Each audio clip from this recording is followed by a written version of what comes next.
Viewers, आज मैं आपकी खिदमत में लिफाफा पराठा विद चिकन टिक्का की रेसिपी लेकर हाज़िर हुई हूँ।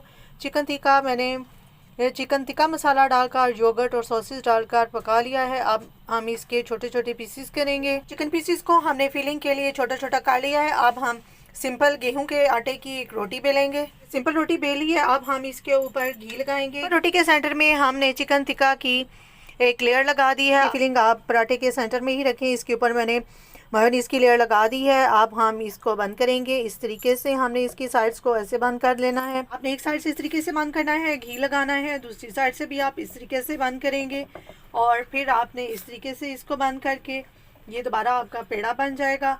अब आपने आराम आराम से इसको पराठे की शेप दे लेनी है। हमने बेल के देखिए क्या है पकने के लिए। जी, तो हमारा टेस्टी और यम्मी लिफाफा पराठा पककर तैयार है। ये देखिए, अगर अच्छी लगी हो तो लाइक और शेयर करें और